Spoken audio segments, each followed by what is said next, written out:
Hey, it's Dan Melnick. I'm the CEO and co-founder of Zing, and I'm proud to be a sponsor of this podcast. So please check us out today as we can help fuel your business growth. myzing.io. Thank you. Hi, Maiko. Hi, I'm glad to be here. Thank you so much for the invite. And I know that it's been a long time coming, so thank you for your patience. Firstly, thank you very much for giving me opportunity to present you and the work that you're doing to my audience. Thank you. I'm excited to be here.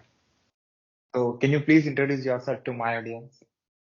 Absolutely. So my name is Maiko Sakai, and I'm sure your show note is going to explain the spelling of it and all of that, I hope, but it's pronounced Maiko Sakai.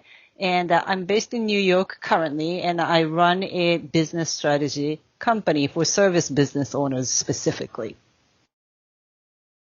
So, can you tell more about it? Yeah, sure. I mean, I can talk about how it's evolved a little bit as a backstory. I used to be a business manager for high net worth entertainment clients.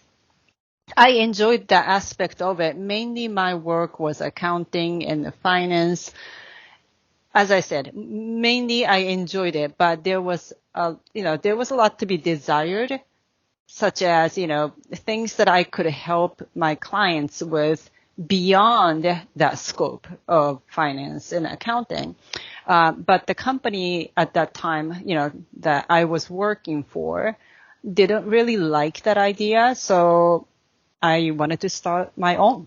So that's how it's evolved. And a lot of times, most of my clients are pretty okay with sales, marketing, and the promotion side of things. So getting their clients in, all of that stuff. What they're not very good at is the back end of things. For example, they don't know, how to keep their team to be an A team, or they have issues or challenges with running payroll, or hiring can be challenging, or operationally they're not streamlined. So they are operating, but not at not at an optimal level. That's where I come in to get them ready to be a scale ready company. So, you help service businesses. So, when you started and what made you to do this and what kind of work that you have done till now? So it started out more of an organic way where, people would reach out to me with their business challenges, and I was finding a common thread, among those conversations where their challenge is to scale. And now there's a lot of discussions about the differentiation between growing and scaling. In my mind, they're not the same thing. So I wanted to clarify that very quickly. In my world, growing can be done in many different ways. You can stay as you are with the same structure, same organizational, setup, and you can grow. Of course, there is a limitation to that, but you can do that for some time. Now, scaling is a little bit different, where you may have to slow down to speed up a little bit so that your structure can be scalable sustainably. So the first thing that I do is to present the distinction and ask which way they want to go. They can grow organically by just doing the same thing that they've been doing and do more of it that's growing. But the scaling can be, can require for them to step back, assess everything, restructure things so that they can scale smoothly.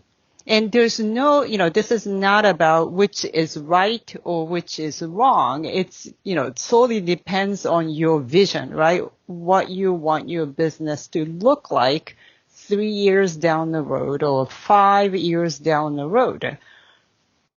And the answer can be either way, but they're strategically speaking, they're not the same thing. So growing and scaling. So you help businesses. So what scale it belongs to? So the scaling requires a lot of cleanups. So, and again, as I said, my specialty is to help service providers. So I don't really work with people with e-commerce or, doing Amazon FBA, drop shipping, that sort of stuff, or even like a regular retail store selling goods. I don't do any of those things only because, it's just really not my background. Not that I cannot handle, but I don't specialize in that. But for service business providers, because they're not dealing with the physical goods, oftentimes they don't really see what's coming in, what's going out, and what to do to make it, make their business scale ready. So I step in to sort of create a runway that is sustainable, by taking a look at what they've been doing. So 3 steps to that assessment. It's really simple. What's working, what is not working, what they would do differently. And we take a look at the operational side of things, financial side of things, talent, the human capital side of things, and see where is the weakest place to get started with. You want to get started with the weakest point because it's going to take a longer time. And we would reverse engineer from their ultimate goal, either their 3-year goal or 5-year goal, and we will craft a strategy, or you would say a strategic plan. Okay. So what industries those businesses, service businesses belongs to? Right. As much as I do want to niche down, because I'm also known as a niche, expert, finding your niche, profitable niche, all of that. But I do, cater to accounting firms, insurance companies, or those service-oriented companies. On top of that, any design companies or architectural companies, the video content or just the content writing agencies or digital marketing companies. So how you start and what kind of a size of the business that you are working with and worked with? Yeah, so oftentimes I am, my frameworks and methodologies and systems that I provide would be most ideal to anywhere from, 2 or 3 mil up to 12 in US dollars. That means that they've been running their businesses for some time.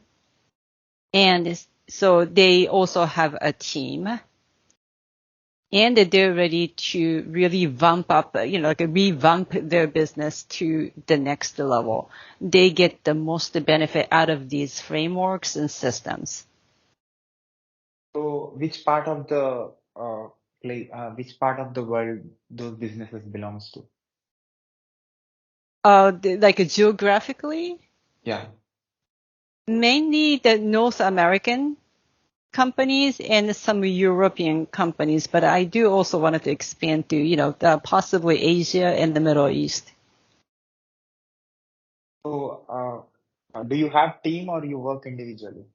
Yeah, so I assemble my team depending on what's at hand, which is the kind of a format that I always enjoyed doing. So depending on a project that I'm looking at, I would assess who could be best to deliver that. And I have a contact so that I get to assemble one depending on a project. So how do you provide your service by selecting or choosing the business? Right. So it goes both ways. It's just like any other, consulting companies. Some people will reach out to us. And sometimes I notice, I see a company profile or, the company being featured. I would look into it and reach out. So it goes both ways. And I wanted to maximize the exposure. So I welcome both ways. So how do you understand the market and match the business with the market? That's a very interesting question. So a lot of times people refer my work to their peers. And so a lot of things are happening organically. They already know that I have the background for certain sectors, just as I mentioned earlier. So if they're not part of that, obviously, we always get on the call first to explore whether it's a good fit or not a good fit. And, I'm usually very honest about no good fit type of customers, it's because my ideal profile for my customers is pretty clear, and it's not so much about just the industries or sectors. I look at where they are at, what kind of season their business is in, and also their personality profile. That's quite important to me. Like, for example, I would rather work with people who are very much committed. I'm sure you would agree, like everybody would agree, it's nothing really like earth shattering when it comes to that description. But, some people might be just entertaining a thought of, how much to scale, but they're not mentally ready for it. Obviously I wanted to assess whether or not, the people that I speak to are mentally ready to commit to this, because there are some parts of the process that are not very sexy or exciting, or at times very scary, but we have to go through all of that to get to the other side. So if they're not committed, sometimes I would say, maybe these are the 3 things that you can do before we work together. I'm pretty honest about it and straightforward about this, because if I don't articulate, where they're at, they're not going to get the maximum benefit by working together. So what is the time that you take to solve their problems? It really depends. Some of them can be done, like, for example, like a financial cleanups and these things, it can be done within 1 quarter or something like that. But then again, once we make changes, we have to observe how those changes are going to play out. That can take anywhere from 90 days to 180 days, or even like for the entire year. So it really varies depending on an engagement. So it's kind of hard to say. But all I can say is that all in all, for the entire year, 4 quarters, you will see a drastic change, because, my involvement, my company's involvement will promote that change and implementation. And it can be quite intense and hectic, but I believe in speed, accuracy, and intensity. So these 3 things are my company. It's not a mission, but the company non-negotiables. So I talk about this with anyone that I work with, whether they're on my team or my clients. Speed, accuracy, and intensity. All those 3 things have to meet in the middle to make that explosive changes happen. So what are companies after and before your service? So they may experience a little bit of a dip in revenue at the beginning. I know this sounds shocking, but because we're making changes, at the beginning of this conversation, I think I mentioned, in order for any businesses to scale, at times they need to slow down to speed up. What it means is that they need to take a step back, do all the assessment, strategic planning and implementation.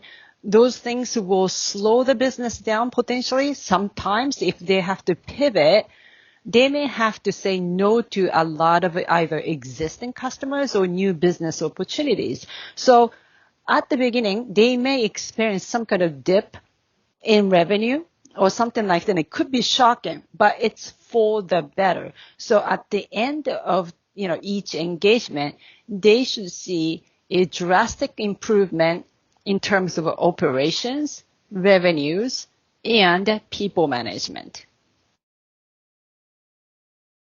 So at last, what do you say about your service to my audience who are watching and listening to this from anywhere on this planet?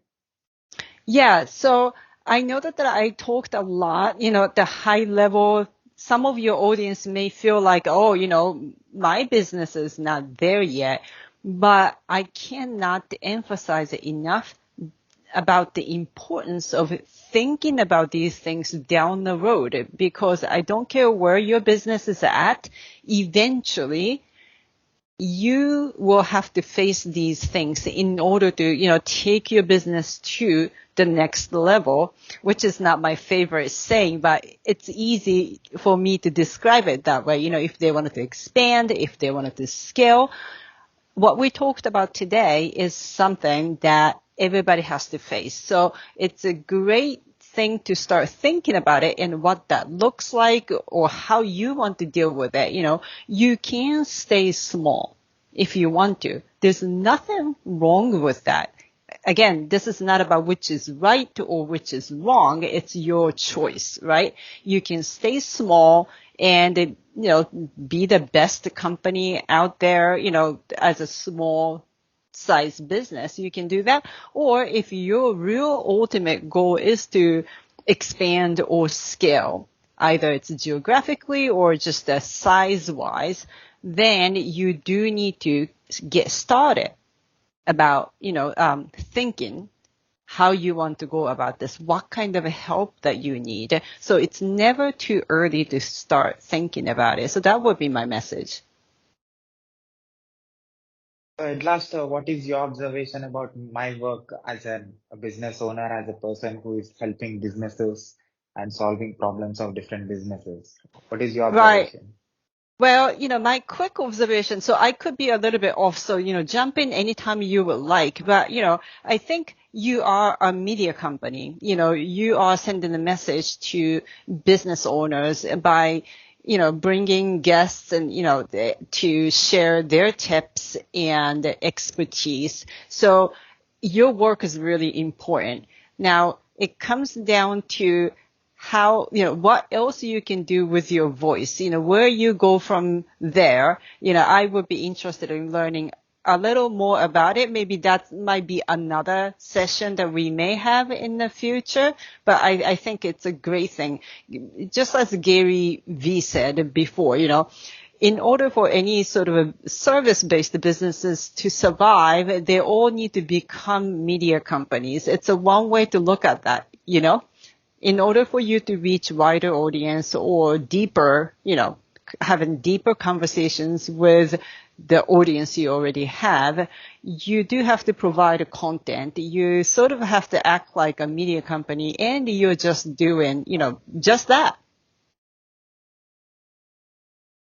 That's a great thing. Can I put this video on my YouTube channel with your permission? Yes, of course. I thought that this was going to be on it, so I'm prepared. Yeah. And also, can I put this audio and video clip on my podcast, website, internet, social media, everywhere with your permission? Yep. Yeah, of course. And so I think I provided the basic information. I can add more social media information. Like I can either DM you or email you. That's not a problem. And feel free to tag me. The challenge I've been having is that I've been doing some interviews and other things. And so they're all over the place, but I wanted to promote the best I can. So if you're posting, I don't know, about the episode on Instagram or something, feel free to tag me so that I get alerted and make sure that I respond or I share anything that I can do. So yeah, no problem there. Definitely. I'll put your web links on the screen and also in the description, also on my website as well. I'll present your work on my website with your Oh, that is service and lovely. Thank complete you. detail. Yeah. People who visit my site can able to see the work that you're doing and can take your help. Yeah, no, that would be fantastic, and I appreciate that very much. Yeah. Thank you very much, Eileen, for your time. All right, thank you. So I will send you the info. Take care. Yeah. Take care. Bye. Bye.